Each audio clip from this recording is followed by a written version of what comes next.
Meu filho me disse para obedecer à mulher dele ou sair de casa. O que aconteceu depois calou todos. Meu nome é Helena Rodrigues, tenho 62 anos e nunca imaginei que chegaria o dia em que me sentiria uma estranha na casa que eu mesma construí. Sim, construí. Não estou falando de metáforas ou exagero. Estou falando de cimento, tijolos, vigas e noites em claro, planejando cada canto desta residência em Belo Horizonte, Minas Gerais. Era 1985 quando comprei este terreno no bairro Santa Teresa. Eu tinha apenas 22 anos. Trabalhava como auxiliar administrativa em uma pequena empresa de contabilidade e sonhava em ter um lugar que pudesse chamar de meu. Meu salário era modesto, mas eu economizava cada centavo. Acordava às 5 da manhã, pegava 2 ônibus para chegar ao trabalho, levava marmita para não gastar com restaurante e à noite fazia faxinas em escritórios para complementar a renda. Foram 3 anos juntando dinheiro até que consegui dar a entrada naquele pedaço de chão. O terreno ficava em uma ladeira íngreme, era difícil de construir e por isso mesmo era mais barato. Ninguém queria aquele lote, mas eu vi potencial. Vi a vista maravilhosa que teria da varanda. Vi o quintal onde poderia plantar minhas roseiras. Vi o futuro. A construção foi lenta, muito lenta. Eu não tinha dinheiro para contratar uma equipe completa, então aprendi a fazer o que podia sozinha. Aos sábados e domingos, vestia roupas velhas e ia para o terreno. Aprendi a misturar cimento, a assentar tijolos, a nivelar o chão. Minha mãe, Dona Margarida, achava que eu havia enlouquecido. Mulher sozinha construindo casa? Helena, isso não é coisa de moça direita, ela dizia, balançando a cabeça com desaprovação. Mas eu não me importava com os olhares tortos dos vizinhos ou com os comentários maldosos. Eu tinha um sonho e estava disposta a suar por ele, literalmente. Minhas mãos desenvolveram calos, minha pele ficou queimada do sol, mas cada tijolo que eu colocava era uma pequena vitória. Foi durante a construção que conheci Roberto. Ele era pedreiro e trabalhava na obra ao lado. Um dia, me viu tentando levantar uma viga sozinha e veio ajudar. Moça, você vai se machucar assim, ele disse, segurando a outra ponta da madeira pesada. Seus olhos castanhos eram gentis e seu sorriso sincero me desarmou completamente. Roberto começou a aparecer nos fins de semana para ajudar. No início, achei que ele queria algo em troca. Afinal, homem não faz nada de graça. Ou pelo menos, era isso que eu tinha aprendido observando o mundo. Mas Roberto era diferente. Ele realmente gostava de construir e parecia impressionado com minha determinação. Nunca vi uma mulher tão guerreira, ele me disse certa tarde, enquanto descansávamos à sombra de uma árvore, dividindo uma garrafa de água gelada. Você vai conseguir, Helena. Essa casa vai ficar linda. E ficou. Depois de 2 anos de trabalho árduo, minha casa estava pronta. Não era um palácio, mas era minha. 2 quartos, uma sala ampla, cozinha espaçosa, banheiro e aquela varanda dos sonhos com vista para as montanhas. Plantei roseiras no quintal, pintei as paredes de amarelo claro e coloquei cortinas floridas nas janelas. Roberto e eu nos casamos em 1990, numa cerimônia simples na igreja do bairro. Ele se mudou para a casa que eu construí e juntos transformamos aquele espaço em um lar. Nosso filho Gabriel nasceu em 1992, na madrugada de um sábado chuvoso. Lembro-me de olhar para aquele bebezinho nos meus braços e pensar, agora sim, minha vida está completa. Gabriel cresceu naquela casa, aprendeu a engatinhar no chão frio da sala, deu seus primeiros passos no quintal, machucou o joelho brincando na varanda. Cada canto daquela casa tinha uma memória dele. As marcas de lápis de cera na parede do quarto, a altura que eu media nele todos os anos no batente da porta da cozinha, a árvore de jabuticaba que plantamos juntos quando ele fez 7 anos. Eu trabalhava durante o dia e cuidava da casa à noite. Roberto era um bom homem, um pai presente, mas foi diagnosticado com um problema no coração quando Gabriel tinha apenas 10 anos. Os médicos disseram que ele precisava de repouso, evitar esforços físicos e largar o trabalho pesado de pedreiro. Foi então que tudo mudou. Assumi mais turnos no trabalho, fazia horas extras sempre que possível e ainda por cima cuidava de Roberto e de Gabriel. Eram dias exaustivos, noites mal dormidas, mas eu nunca reclamei. Era minha família, minha responsabilidade, meu amor. Roberto faleceu em 2005, aos 48 anos, de um ataque cardíaco fulminante. Gabriel estava com 13 anos. Foi devastador. A casa, que sempre foi sinônimo de alegria e risadas, se transformou em um lugar silencioso e melancólico. Mas eu não podia me dar ao luxo de desmoronar. Tinha um filho adolescente que precisava de mim. Criei Gabriel sozinha a partir dali. Paguei seus estudos, suas roupas, seu material escolar. Nunca faltou nada para ele. Quando quis fazer cursinho preparatório para o vestibular, eu trabalhei em 3 empregos simultaneamente para pagar. Quando passou para engenharia civil na UFMG, chorei de orgulho. Meu menino seria engenheiro. Durante a faculdade,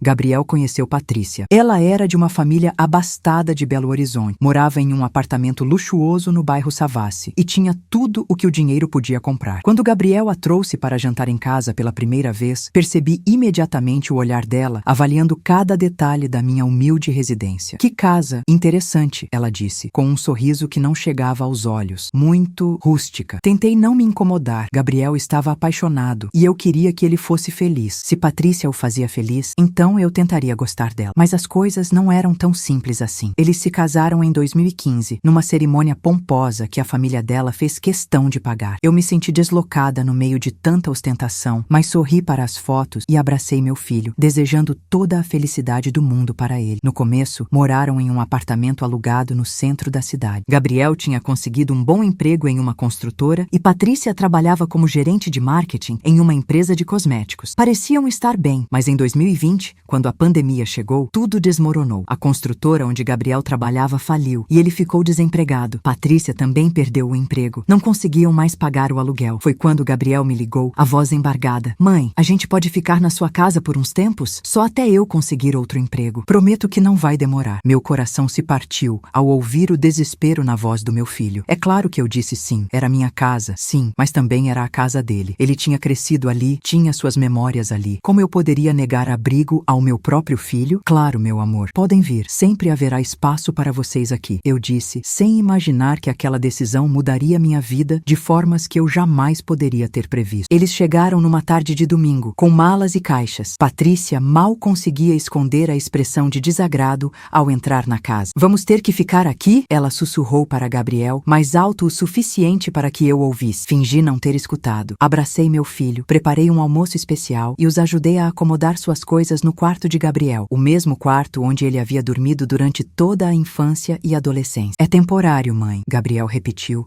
como se estivesse tentando se convencer. Logo eu arrumo outro emprego e saímos daqui. Eu assenti, acreditando nele. Achei que seria questão de alguns meses, no máximo 1 ano, mas eu estava muito enganado. Os primeiros meses foram relativamente tranquilos. Gabriel passava os dias enviando currículos e fazendo entrevistas online. Patrícia ficava no quarto, na maior parte do tempo no celular ou assistindo séries no notebook. Eu continuava trabalhando, agora como supervisora administrativa em uma escola particular, e cuidava da casa como sempre fiz. Cozinhava para todos, lavava as roupas, mantinha tudo organizado. Não pedia ajuda porque achava que seria inconveniente. Afinal, eles estavam passando por um momento difícil, desempregados e provavelmente deprimidos. Eu podia carregar esse peso um pouco mais, mas conforme os meses passavam, comecei a notar mudanças sutis que foram se acumulando. Patrícia passou a reclamar da comida. Helena, você não tem algo mais light? Isso está muito gorduroso, ela dizia, empurrando o prato. Ou então, na casa da minha mãe, a comida é orgânica. Você já pensou em comprar produtos assim? Produtos orgânicos custavam o triplo do preço dos convencionais, e meu orçamento já estava apertado, alimentando 3 pessoas em vez de uma. Mas eu não comentava nada, apenas sorria e dizia que tentaria variar o cardápio. Gabriel conseguiu um emprego depois de 7 meses de buscas. Não era na área dele, era como assistente administrativo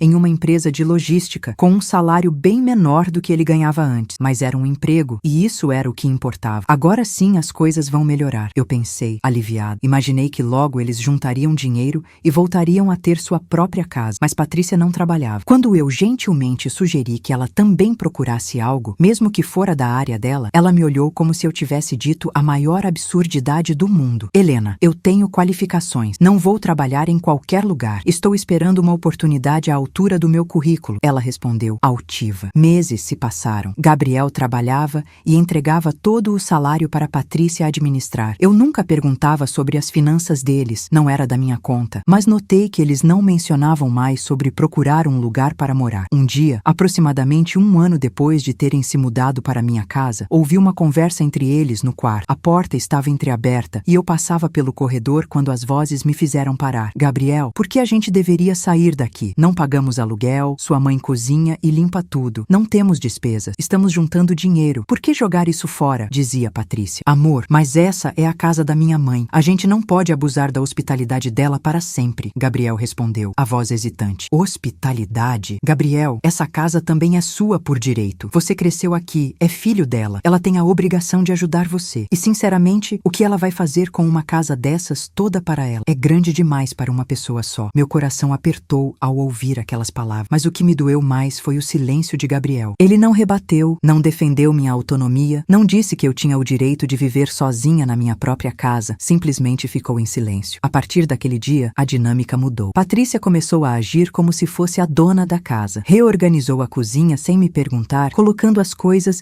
de forma mais lógica, segundo ela. Mudou os móveis da sala de lugar porque ficava melhor para o Feng Shui. Reclamou das minhas cortinas floridas e sugeriu que eu comprasse algo mais moderno. Eu tentava ser compreensiva. Talvez ela só estivesse tentando ajudar, tentando se sentir útil já que não trabalhava. Mas cada mudança parecia apagar um pouco mais a minha presença na minha própria casa. As amigas começaram a parar de vir me visitar. Toda vez que eu marcava um café da tarde com minhas colegas de trabalho ou amigas da igreja, Patrícia arranjava algum problema. Helena, você não pode receber visitas hoje. Vou fazer uma limpeza profunda na sala. Ou, hoje não dá. Estou esperando uma entrega importante e não quero estranhos na casa. Minha casa, que sempre foi um lugar de portas abertas, onde amigos e vizinhos eram sempre bem-vindos, foi se tornando um espaço fechado e tenso. Mas o pior ainda estava por vir. Foi numa manhã de sábado, quase 2 anos depois deles terem se mudado para cá. Eu estava preparando o café quando Patrícia entrou na cozinha com uma expressão séria. Helena, precisamos conversar, ela disse sentando-se à mesa. Meu estômago embrulhou. Nada de bom vinha depois de uma frase como essa. Gabriel e eu estamos pensando em fazer algumas reformas na casa. Esse lugar está muito antiquado, precisa de uma modernização. Vamos transformar a varanda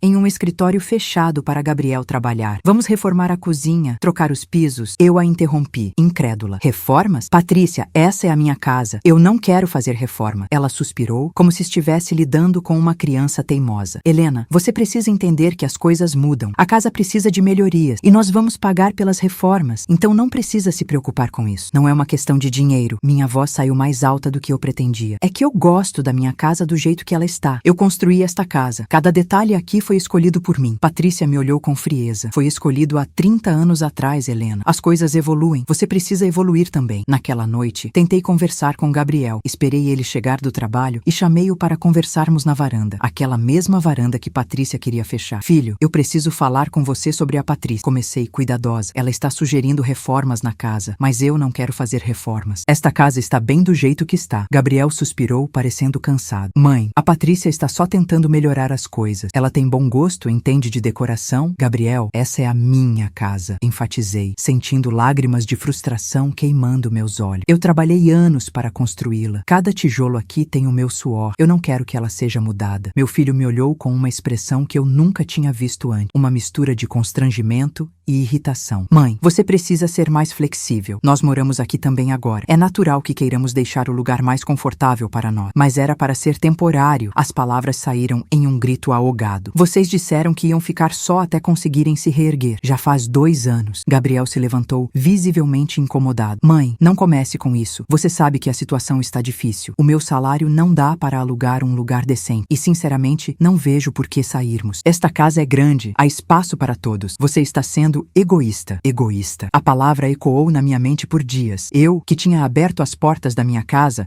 que cozinhava, limpava e sustentava em parte as despesas domésticas, era egoísta por não querer que descaracterizassem minha casa? Foi nesse momento que percebi que tinha perdido o controle da situação. Tinha sido gentil demais, complacente demais e agora tinha virado refém na minha própria casa. Meu filho sempre foi um menino doce. Cresceu vendo como eu trabalhava duro, como eu lutava para dar o melhor para ele. Depois que o pai dele faleceu, Gabriel se tornou meu companheiro, meu apoio. Conversávamos sobre tudo, éramos cúmplices. Mas o Gabriel que eu conhecia estava mudando e eu mal conseguia reconhecer o homem que ele estava se tornando. Tudo começou sutilmente. Pequenas coisas que eu tentava ignorar, pensando que era apenas o estresse do desemprego, depois do novo emprego que não o satisfazia, da adaptação de viver novamente na casa da mãe. Mas com o tempo, ficou impossível ignorar. Patrícia tinha uma forma de falar com ele que me incomodava profundamente. Ela o infantilizava e ao mesmo tempo o controlava. Gabriel, você não vai usar essa camisa. Está ridícula. Gabriel, não aceite esse convite do seu amigo. Você precisa ficar aqui comigo. Gabriel, sua mãe está reclamando de novo. Vai lá conversar com ela. E Gabriel obedecia. Trocava de camisa, recusava convites, vinha falar comigo com aquele tom de voz cansado, como se eu fosse o problema. As sextas-feiras eram sagradas para nós. Desde que Gabriel era adolescente, tínhamos o hábito de assistir um filme juntos toda sexta à noite. Fazíamos pipoca, escolhíamos algo para assistir e passávamos aquelas horas conversando e rindo. Era nossa tradição. Mas depois que Patrícia entrou em nossas vidas, as sextas-feiras foram desaparecendo. Mãe, hoje não dá. A Patrícia não está se sentindo bem. Ou, mãe, sexta-feira é o único dia que temos para nosso tempo de casal. Ou simplesmente, mãe, já somos adultos. Não precisa mais dessas tradições boba. Tradições boba. Aquilo me cortou como uma faca. Comecei a perceber que Patrícia falava mal de mim para Gabriel. Eu ouvia fragmentos de conversas. Sua mãe é muito controladora. Ela não respeita nosso espaço. Ela precisa entender que você tem uma esposa agora.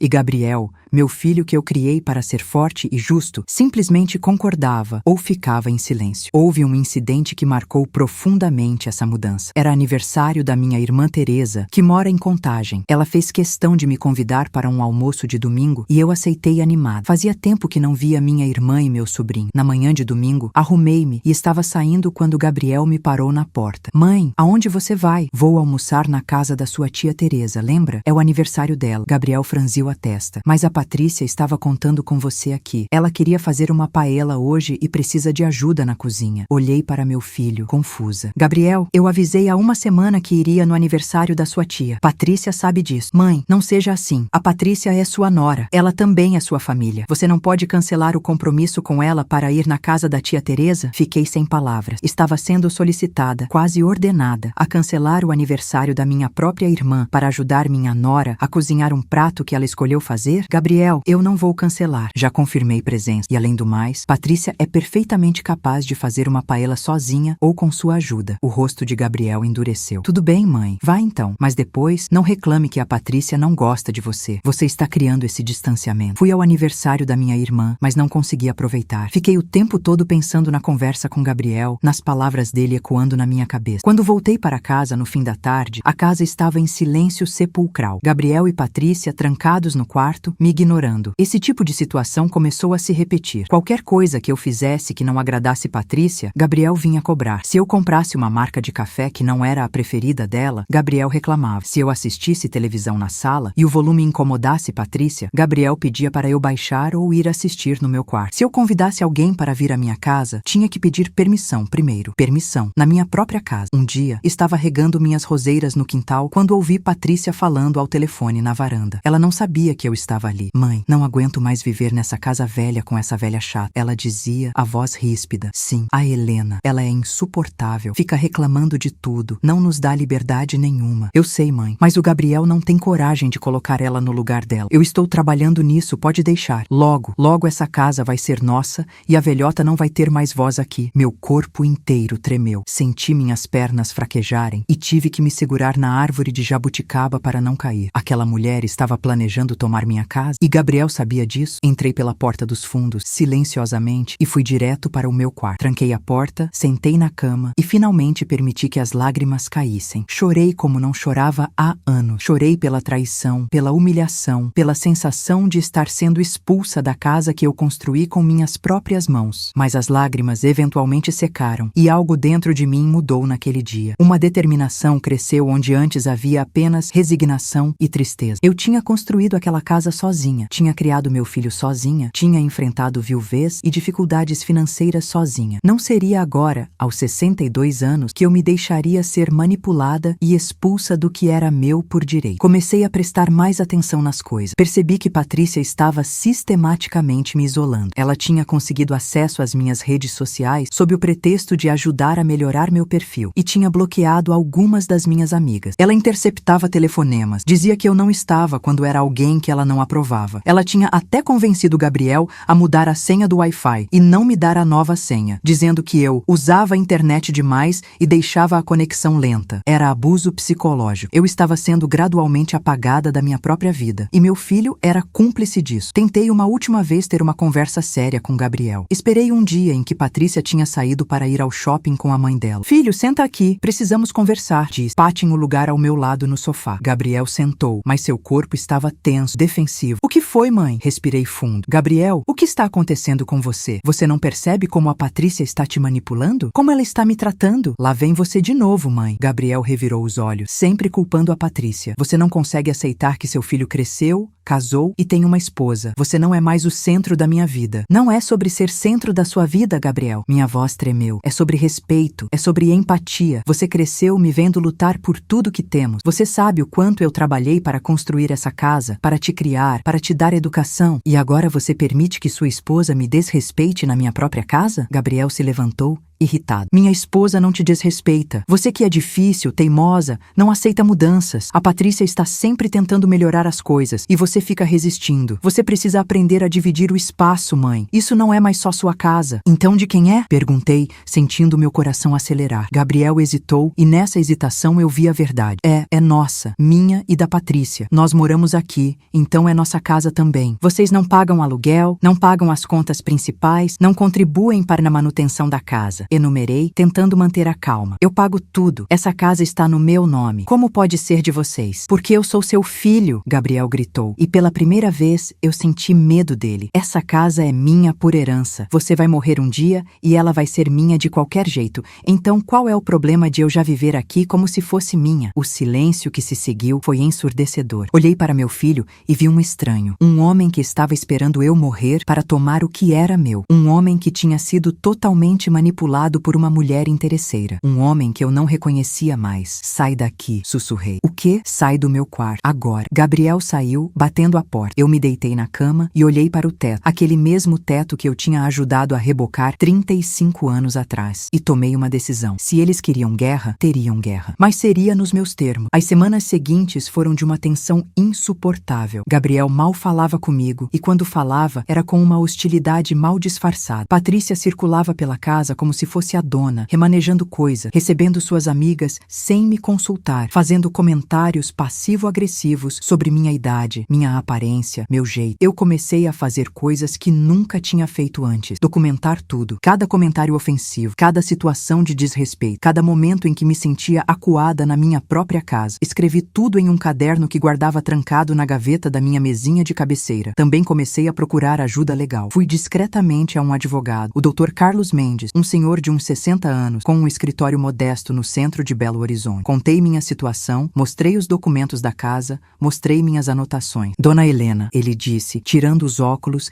e limpando as lentes cuidadosamente. A senhora está em uma situação delicada, mas a lei está do seu lado. Esta casa é sua, registrada em seu nome, paga por você. Seu filho e sua nora são apenas hóspedes, tecnicamente falando. A senhora tem todo o direito de pedir que eles saiam. Mas ele é meu filho, murmurei, sentindo as lágrimas ameaçarem aparecer novamente. Eu entendo. E esse é o componente emocional que torna tudo mais complicado. Mas a senhora precisa entender que está sendo vítima de abuso psicológico. O que eles estão fazendo não é apenas desrespeitoso, é cruel. E se a senhora não tomar uma atitude agora, isso só vai piorar. Dr. Carlos me ajudou a preparar uma notificação extrajudicial, um documento formal pedindo que Gabriel e Patrícia deixassem a casa em 30 dias. Ele explicou que era importante fazer isso oficialmente, para ter registro legal caso fosse necessário tomar medidas mais drásticas depois. Mas antes de entregar isso, a senhora tem certeza de que não quer tentar mais uma conversa? Ele perguntou, gentil mas firme. Pensei a respeito. Será que eu não estava sendo precipitada? Será que não deveria tentar mais uma vez? Vou tentar conversar mais uma vez, decidi. Se não funcionar, aí sim entrego a notificação. Voltei para casa determinada a ter uma última conversa honesta com meu filho e minha nora. Preparei um jantar especial,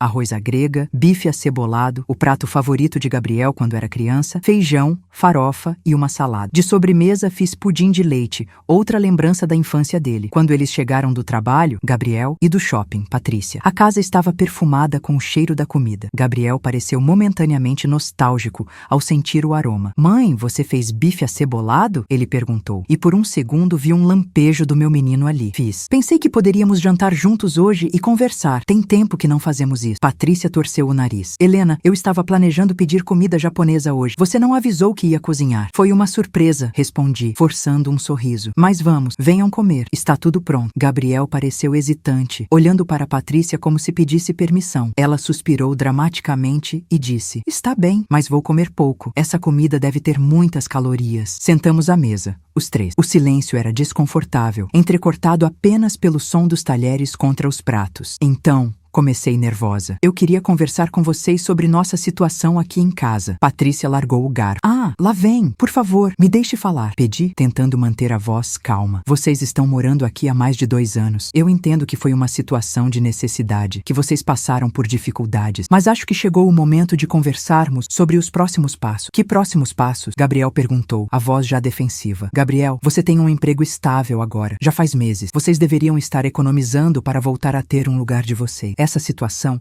era para ser temporária. Patrícia riu, um som sem humor. Helena, você realmente acha que com o salário do Gabriel a gente consegue alugar um apartamento decente em Belo Horizonte? O aluguel de qualquer lugar minimamente habitável é mais da metade do que ele ganha. Então procurem algo mais simples, mais afastado. Façam sacrifícios como eu fiz quando era da idade de vocês, sugeri. Nós não vamos nos rebaixar a morar em uma quebrada qualquer só porque você quer sua casa só para você. Patrícia elevou a voz. Essa é a casa da família do Gabriel. Ele tem todo o direito de estar aqui. Patrícia, por favor, vamos manter a calma. Gabriel interveio, mas sua voz não tinha convicção. Calma? Ela se virou para ele. Sua mãe está querendo nos colocar na rua e você quer que eu mantenha a calma? Eu não estou colocando ninguém na rua, protestei. Estou apenas dizendo que vocês precisam ter um plano. Precisam trabalhar para ter independência. Isso não é saudável para ninguém. Saudável seria se você parasse de ser egoísta e aceitasse que essa casa não é mais só sua. Patrícia gritou, se levantando bruscamente. A cadeira raspou no chão com um som estridente. Você é uma velha amargurada que não aceita que seu filho cresceu e tem uma vida própria. Patrícia! Gabriel finalmente demonstrou algum desconforto, mas ainda assim não defendeu sua mãe. Eu também me levantei, sentindo uma raiva crescer dentro de mim como há muito tempo não sentia. Essa é a minha casa. Eu construí ela. Cada centavo que pagou, cada tijolo saiu do meu trabalho. Vocês são hóspedes aqui e hóspedes que não pagam nada. Vocês deveriam estar gratos pela minha generosidade, não me desrespeitando. Gratos? Patrícia riu novamente, aquele riso cruel. Ah, Helena, você acha que está fazendo um favor? Você deve isso ao seu filho. Você o trouxe ao mundo.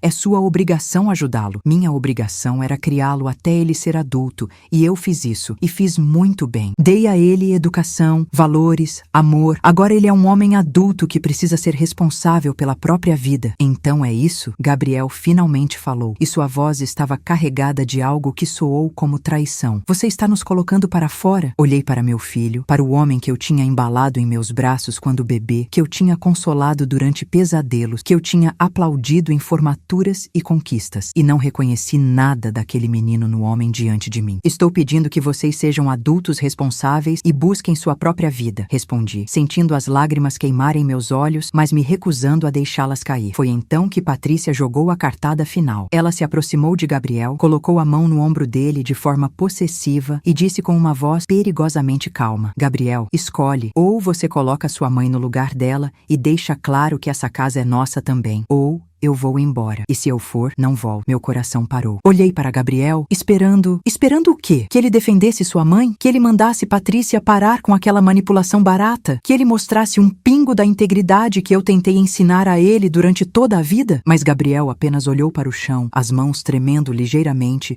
e disse em voz baixa: Mãe, acho que você precisa aprender a conviver com a situação ou fazer suas escolhas. Minhas escolhas? Repeti, incrédula. Gabriel, você percebe o que está dizendo? Você está do lado dela contra mim? Contra sua própria mãe? Ele finalmente me olhou nos olhos, e o que vi ali me destruiu. Não era raiva, não era maldade, era indiferença, uma completa e total indiferença. Mãe, eu amo a Patrícia, ela é minha esposa. Se você não consegue respeitar isso, então talvez seja melhor você procurar outro lugar para morar. Um lugar menor, mais adequado para uma pessoa sozinha. O mundo parou. As palavras ecoaram na cozinha como uma sentença de morte. Você está me pedindo para eu sair da minha casa? Minha voz saiu como um sussurro ahogado. Não estou pedindo, Gabriel disse, e sua voz estava mais firme agora, como se ele tivesse finalmente tomado uma decisão. Estou dizendo que ou você aceita que Patrícia é a dona da casa tanto quanto você, obedece às regras que ela estabelecer, ou você procura outro lugar. É simples assim. Patrícia sorriu. Um sorriso de vitória que me fez sentir náuseas. Você tem até o fim do mês para decidir, Gabriel continuou, como se estivesse recitando algo que tinha ensaiado. Ou você aceita a autoridade da Patrícia aqui, ou você sai. Sua escolha. E então, ele se virou e saiu da cozinha. Patrícia o seguindo, deixando para trás o jantar que eu tinha preparado com tanto carinho. O jantar que era uma tentativa desesperada de recuperar meu filho. Sentei na cadeira, olhei para a comida esfriando nos pratos e finalmente deixei as lágrimas caírem. Chorei por muito tempo, ali sozinha na cozinha que eu mesma tinha projetado, na casa que eu tinha construído com meus próprios sonhos. Mas quando as lágrimas secaram, uma clareza cristalina tomou conta de mim. Gabriel tinha me dado um ultimato: obedecer Patrícia ou sair da minha própria casa. Muito bem, ele fez sua escolha. Agora eu faria a minha. Na manhã seguinte, acordei com uma determinação que não sentia há anos. Não tinha dormido bem, passara a noite inteira repassando a conversa, as palavras de Gabriel ecoando na minha mente como um disco arranhado. Mas ao invés de me sentir derrotada, senti algo diferente crescendo dentro de mim. Revolta. Como eu tinha deixado chegar a esse ponto? Como eu, uma mulher que tinha construído uma casa com as próprias mãos, que tinha enfrentado viuvez, dificuldades financeiras, preconceito, como eu tinha me tornado tão submissa, tão invisível na minha própria vida? Não mais. Liguei para o Dr. Carlos às 8 horas da manhã, assim que o escritório abriu. Doutor, preciso marcar uma reunião urgente. Quero entregar aquela notificação. Dona Helena, a senhora tem certeza? Ontem você disse que ia tentar conversar. Conversei. Não adiantou. Na verdade, piorou. Meu filho me deu um ultimato. Ou obedeço à esposa dele, ou saio da minha própria casa. Houve um silêncio do outro lado da linha. E então, meu Deus, venha ao escritório hoje mesmo. Vamos precisar tomar providências mais sérias. Passei o dia na cidade. Fui ao escritório do Dr. Carlos, onde atualizei toda a situação. Ele ficou visivelmente chocado e disse que isso se configurava como tentativa de coação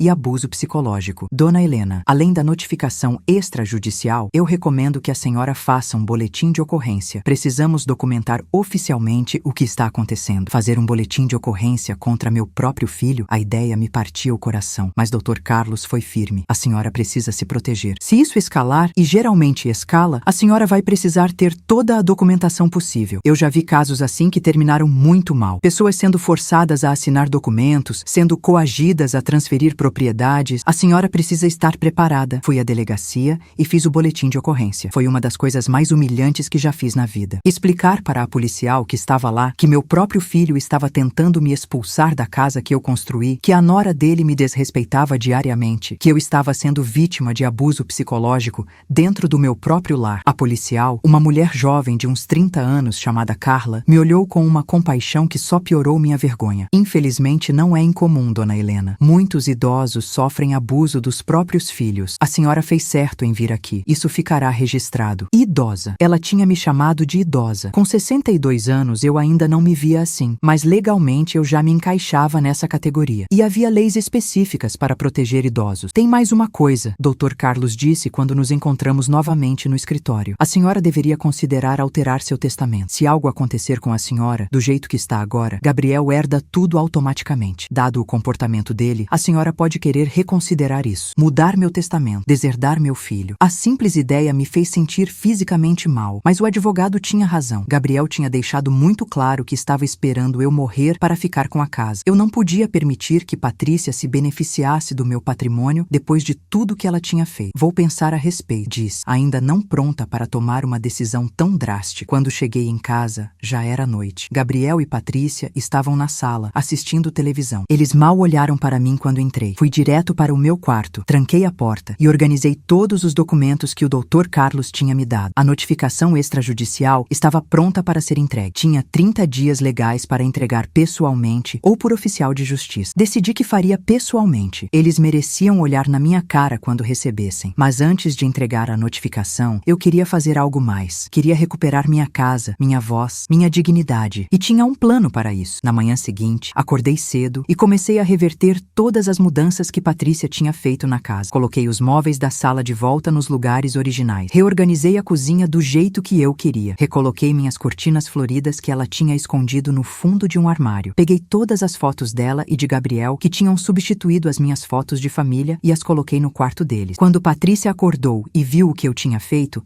ela ficou furiosa. O que você fez? Você estragou tudo. Eu tinha organizado tudo perfeitamente. Você tinha organizado do seu jeito, respondi calmamente. Esta é minha casa e as coisas vão ficar do meu jeito. Gabriel! Ela gritou como uma criança chamando o pai. Gabriel, vem ver o que sua mãe fez. Gabriel apareceu, ainda sonolento, de pijama. Olhou ao redor e franziu a testa. Mãe, por que você mexeu em tudo? Porque é minha casa e eu faço o que quiser com ela, respondi, sentindo uma força crescer dentro de mim a cada palavra. Nós conversamos sobre isso ontem, Gabriel disse, a voz começando a ficar irritada. Você precisa aceitar que... Que o quê, Gabriel? O interrompi. Que vocês são os donos, que eu devo obedecer? Esqueceu que foi você quem me deu um ultimato? Pois bem, eu também tenho um ultimato para você. Peguei o envelope com a notificação extrajudicial que estava no bolso do meu avental. Isso é uma notificação legal. Vocês têm 30 dias para deixar minha casa. Se não saírem no prazo, vou tomar medidas judiciais. O silêncio que se seguiu foi absoluto. Gabriel pegou o envelope com mãos trêmulas. Abriu, leu. Seu rosto foi ficando vermelho, depois pálido, depois vermelho novamente. Você está nos despejando? Ele disse, a voz oscilando entre incredulidade e raiva. Estou pedindo legalmente que vocês deixem minha propriedade. Sim, mas eu sou seu filho, ele gritou, amassando o papel. Você não pode fazer isso. Isso aqui é meu lar. Era seu lar quando você era criança e adolescente. Agora você é um homem adulto casado que precisa ter seu próprio lar. E depois do que vocês me disseram ontem, depois de me darem um ultimato na minha própria casa, eu não tenho mais nenhuma obrigação de abrigá-los. Patrícia, que tinha ficado em choque até então, explodiu. Isso é inadmissível. Nós não vamos sair. Você não pode nos obrigar. Vamos processar você. Vamos dizer que você é uma idosa senil. Vamos conseguir sua interdição. Sorri. Um sorriso frio que não tinha humor. Podem tentar, mas eu já estive em um advogado, já fiz um boletim de ocorrência documentando o abuso psicológico que venho sofrendo e tenho registros detalhados de todos os desrespeitos. Se vocês quiserem levar isso para a justiça, fiquem à vontade, mas garanto que não vão ganhar. Mãe, Gabriel tentou uma abordagem diferente, a voz agora suave, quase suplicante. Mãe, por favor, não precisa ser assim. A gente pode conversar, pode chegar a um acordo. Acordo? Ri sem humor. O acordo que você me ofereceu ontem foi eu obedecer sua esposa ou sair da minha casa. Esse era o seu acordo, Gabriel. Agora você vai conhecer o meu. 30 dias. Usem esse tempo para encontrar um lugar e juntar dinheiro para a mudança. Eu não vou ser má. Não vou cobrar aluguel desse último mês e vou até ajudar com algum dinheiro para a mudança se vocês saírem pacificamente. Você enlouqueceu, Patrícia gritou. Nós não vamos a lugar nenhum. Esta casa é nossa. Esta casa está registrada em meu nome. Tem documentos provando que fui eu quem construiu e pagou por ela. Vocês não têm nenhum direito legal sobre esta propriedade. E se não saírem voluntariamente, um oficial de justiça vai tirá-los à força. Escolham. Gabriel olhou para mim com uma expressão que misturava choque, raiva e algo que poderia ser respeito relutante. Ele nunca tinha me visto assim, tão firme, tão determinada. Mãe, ele começou, mas eu o interrompi. Não, já falei o que tinha para falar. Vocês têm 30 dias. Sugiro que comecem a procurar apartamentos. E me virei, voltando para meu quarto e fechando a porta, deixando-os chocados na sala. Meu coração estava acelerado, minhas mãos tremendo, mas pela primeira vez em 2 anos, eu me senti no controle da minha própria vida. Os dias seguintes foram de uma guerra silenciosa. Gabriel e Patrícia alternavam entre ignorar completamente minha presença e tentar me convencer a voltar atrás na decisão. Patrícia tentou a abordagem da vitimização. Chorava alto no quarto, falava ao telefone, propositalmente alto para que eu ouvisse, sobre como estava sendo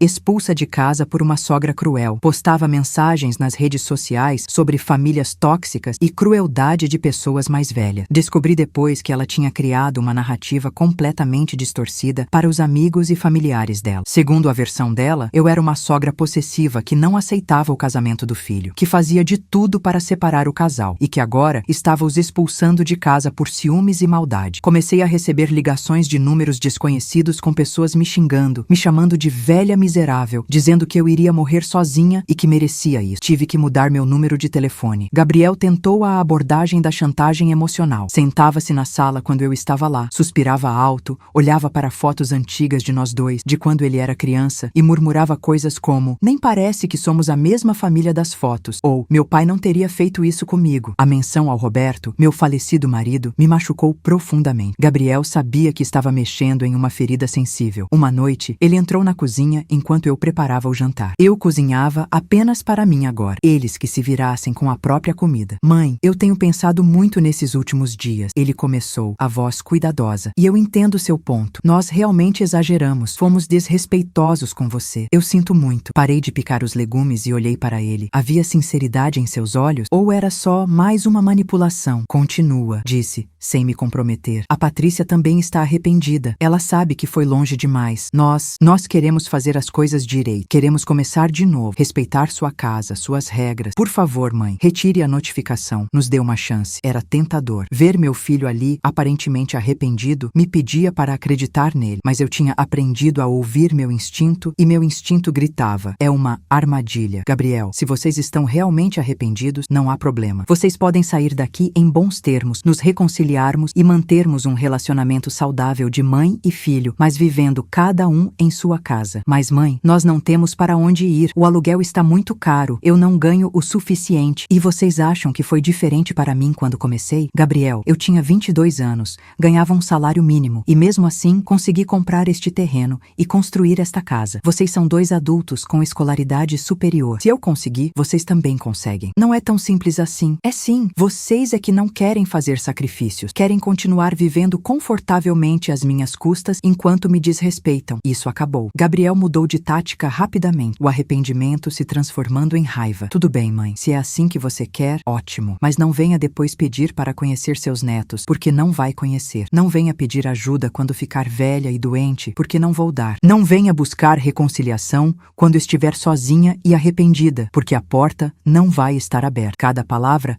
era como uma facada, mas mantive minha expressão neutra. Se é essa sua decisão, Gabriel, eu respeito. Mas saiba que quem está rompendo os laços aqui não sou eu. Sou eu quem está se protegendo de um abuso que deveria nunca ter acontecido. Ele saiu da cozinha bufando, e eu voltei a preparar meu jantar, embora tivesse perdido completamente o apetite. À noite, deitada na cama, pensei nas palavras de Gabriel sobre netos. Será que Patrícia estava grávida? Será que ele estava usando uma gravidez futura como moeda de troca? A possibilidade me entristeceu profundamente. Sempre sonhei em ser avó, em ter netinhos para mimar e criar memória, mas não a esse custo. Não se isso significasse me submeter a abuso e desrespeito. 3 semanas se passaram. Gabriel e Patrícia ainda estavam na casa, mas haviam começado a procurar apartamentos. Ou pelo menos era isso que eles diziam. Eu tinha minhas dúvidas. Foi então que as coisas escalaram de uma forma que eu não esperava. Cheguei do trabalho uma tarde e encontrei 2 homens desconhecidos na minha sala, medindo as paredes, tirando fotos. Quem são vocês? O que estão fazendo na minha casa? Perguntei, assustada. Ah, a senhora deve ser a dona Helena, um deles disse sorridente. Somos da Reformas Perfeitas. O Gabriel e a Patrícia nos contrataram para fazer um orçamento de reforma. Reforma? Que reforma? Ora, a reforma completa da casa. Demolir algumas paredes, modernizar a cozinha, fechar a varanda. O Gabriel disse que vocês queriam transformar isso aqui. Linda casa, hein? Deve ter uns 35 anos, né? Está na hora de uma boa reforma mesmo. Senti minha pressão subir. Saiam da minha casa agora. Os homens se entreolharam, confusos. Mas o Gabriel disse: eu sou a dona desta casa. Gritei pela primeira vez na vida, gritando com estranhos. O Gabriel não tem autoridade para contratar nada aqui. Saiam. Eles saíram rapidamente, assustados com minha reação. Assim que foram embora, liguei para Gabriel. O que você pensa que está fazendo contratando gente para fazer orçamento de reforma na minha casa sem minha permissão? Mãe, calma. Era só um orçamento. Ele começou. Gabriel, vocês têm 1 semana restante para sair desta casa. 1 semana. Se no dia que acabar o prazo vocês ainda estiverem aqui, eu chamo a polícia. Está claro? Você está exagerando, mãe. Nós estávamos só... Desliguei o telefone. Naquela noite, liguei para Dr. Carlos e contei o ocorrido. Dona Helena, eles estão testando seus limites. É uma tática comum em casos assim. Veem até onde conseguem ir antes que a senhora ceda. A senhora precisa se manter firme. No dia que o prazo acabar, se eles não tiverem saído, pediremos uma ordem de despejo. Vai levar alguns dias, mas vai acontecer. Doutor, eu não queria que chegasse a esse ponto, minha voz falhou. Eu sei, mas às vezes temos que escolher entre ser legal e ser respeitado. Infelizmente, seu filho e sua nora escolheram o caminho difícil. Os últimos 7 dias foram terríveis. A tensão na casa era quase palpável. Patrícia fazia questão de fazer barulho à noite, impedindo que eu dormisse. Deixavam a louça suja na pia, a casa bagunçada, o banheiro imundo. Era uma clara tentativa de tornar minha vida impossível, mas eu me mantive firme. Limpava apenas meu quarto e meu banheiro. Graças a Deus, a casa tinha 2 banheiros. Cozinhava apenas para mim. Ignorava as provocações. No penúltimo dia do prazo, Gabriel finalmente procurou um apartamento. Era pequeno, em um bairro distante, longe do conforto que eles tinham na minha casa, mas era o que o salário dele podia pagar. Ele assinou o contrato de locação com a cara emburrada. Satisfeita agora, mãe? Vamos morar em um buraco. Tudo por sua causa. Por minha causa? Gabriel, tudo que eu fiz foi recusar ser desrespeitada na minha própria casa. Se vocês tivessem me tratado com um mínimo de respeito e consideração desde o início, nada disso teria acontecido. No último dia, o caminhão de mudança chegou. Não era nem um caminhão de verdade. Era uma van pequena que Gabriel conseguiu alugar. Eles não tinham muita coisa, afinal. A maior parte dos móveis e objetos da casa eram meus. Fiquei no meu quarto enquanto eles carregavam suas coisas. Não queria uma despedida dramática. Não queria mais brigas ou lágrimas. Mas quando estava quase tudo no caminhão, Gabriel bateu na porta do meu quarto. Mãe, eu só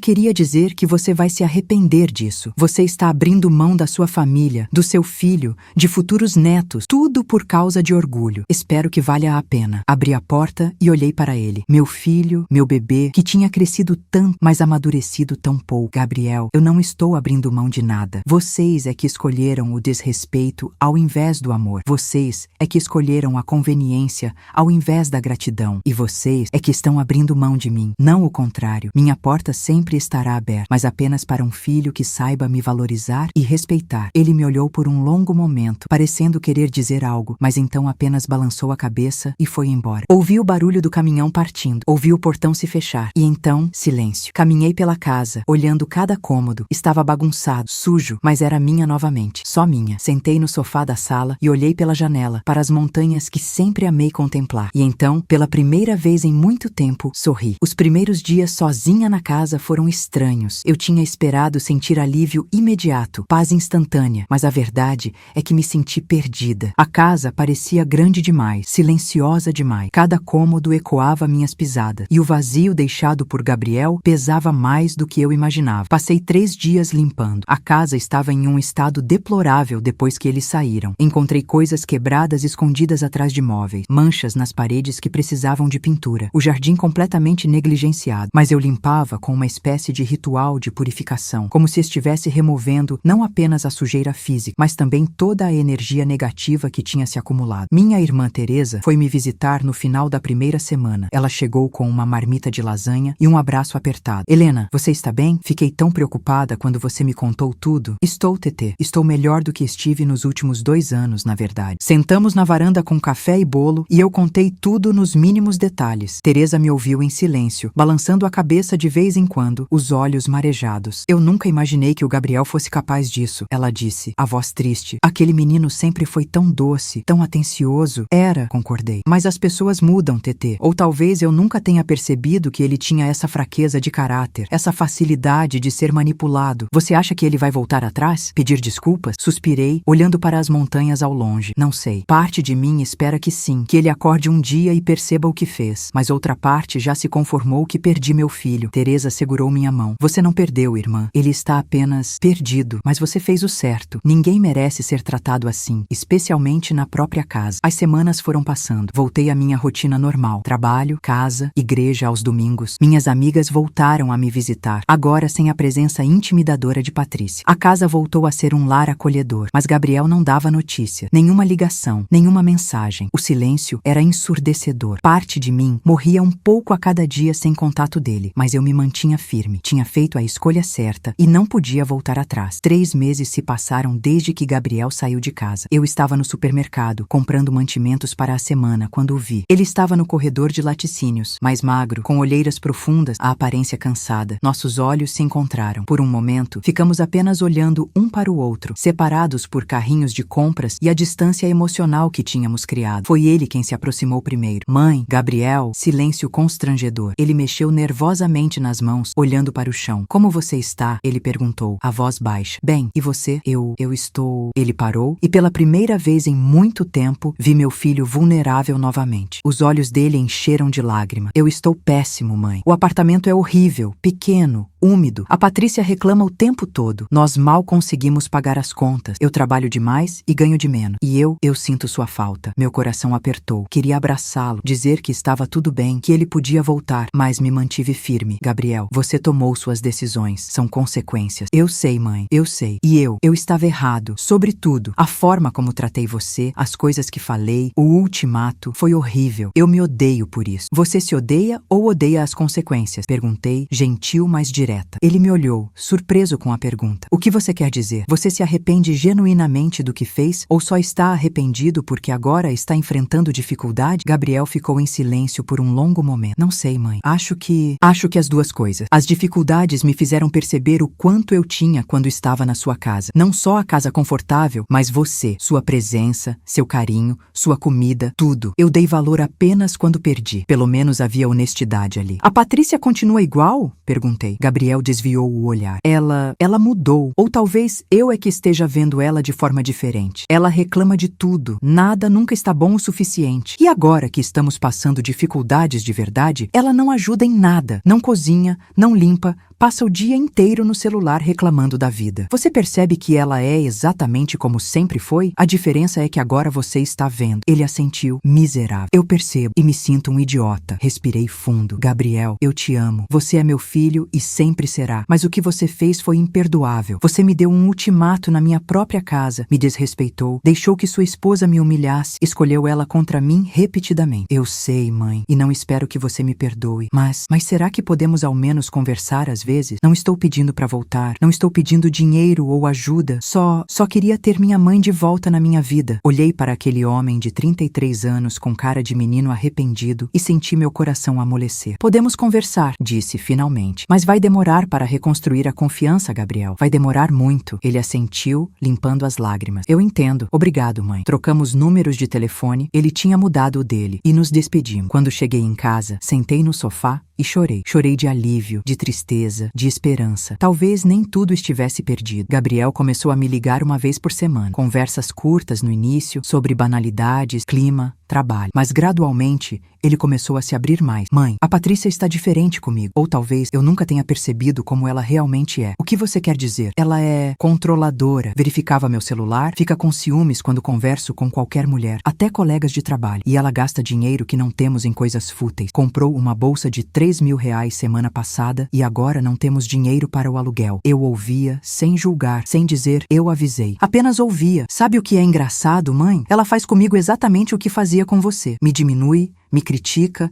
me faz sentir que nunca sou bom o suficiente. Eu só não via porque eu era conivente quando era com você. Gabriel, você percebe que isso é abuso emocional? Silêncio do outro lado da linha. Então, em voz baixa, percebo agora. Mais 2 semanas se passaram. Gabriel ligou numa terça-feira à noite, a voz alterada. Mãe, eu preciso te contar uma coisa. E você vai ficar chocada. Meu coração acelerou. O que aconteceu? Eu descobri que a Patrícia, ela tinha um plano contra você desde o início. Como assim? Encontrei anotações dela, conversas antigas com a mãe dela. Mãe, ela se aproximou de mim de propósito. Ela sabia que você tinha uma casa própria, sabia que éramos só nós dois, e ela viu uma oportunidade. Senti o sangue gelar nas veias. Oportunidade de quê? De ter uma casa. O plano dela era me fazer casar com ela, nos mudarmos para sua casa e aos poucos te fazer sair. Ela estava até pesquisando sobre interdição de idosos, processos de tutela. Mãe, ela queria tirar a casa de você legalmente. Meu Deus. Tem mais. A família dela está falida. O pai dela perdeu tudo em maus investimentos. Eles estavam vivendo de aparências, mas não tinham mais nada. Por isso ela nunca quis voltar a trabalhar. Por isso ela nunca quis que saíssemos da sua casa. Ela estava esperando você.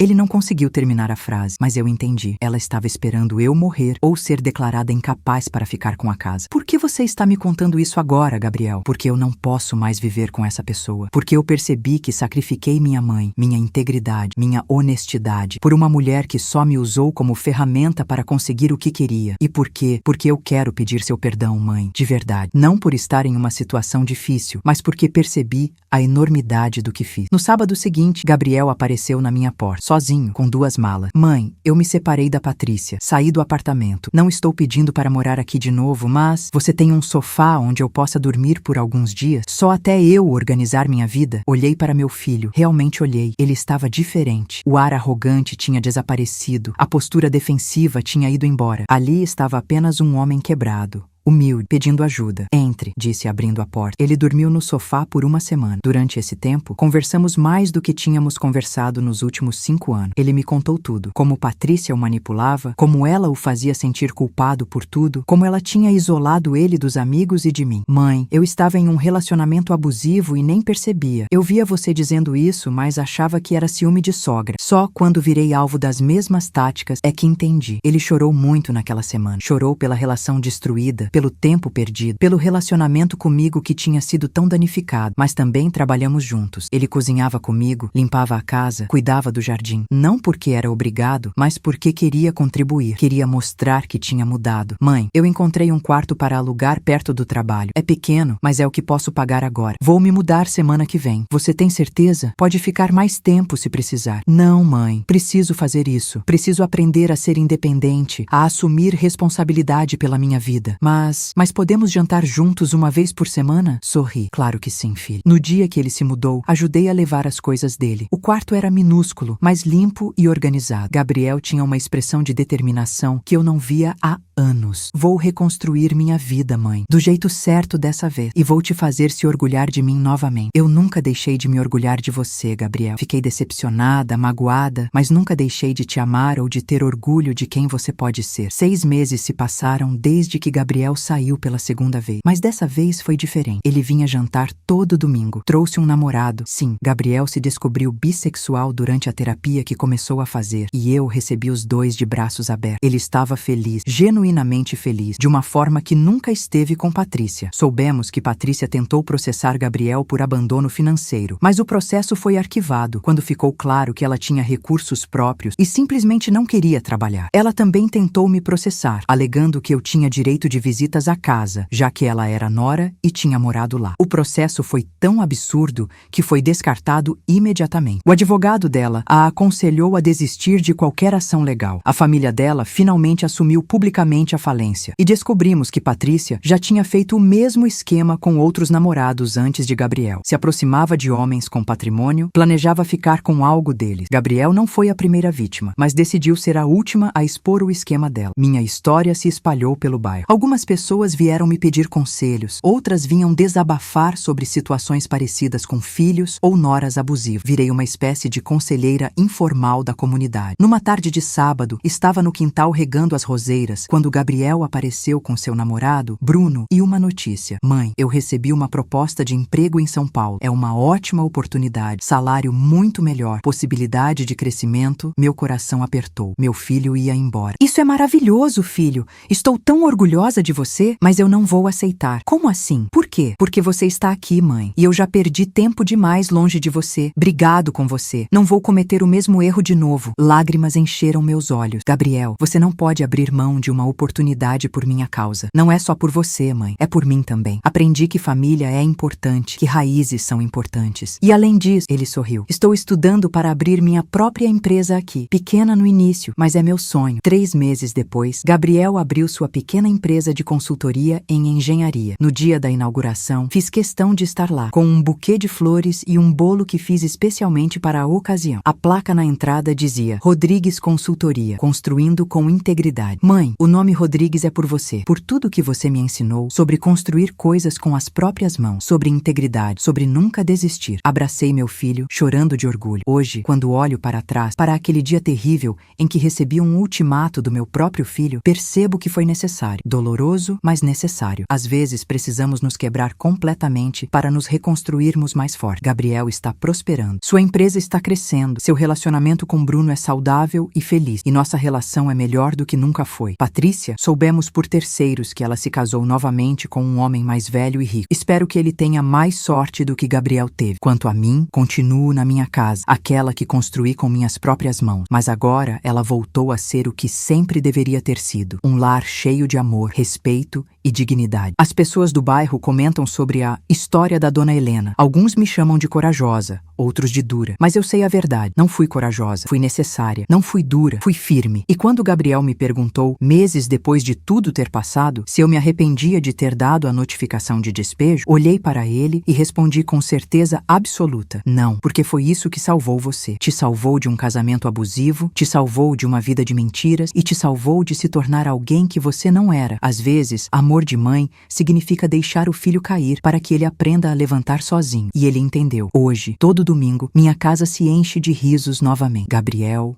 Bruno, minha irmã Teresa, seus filhos, minhas amigas. A mesa está sempre posta, o café sempre fresco, as portas sempre abertas, mas agora com uma diferença fundamental: respeito. E foi isso que aconteceu depois que meu filho me disse para obedecer à mulher dele ou sair de casa. Eu não obedeci, não saí, e no final foi isso que salvou a todos nós.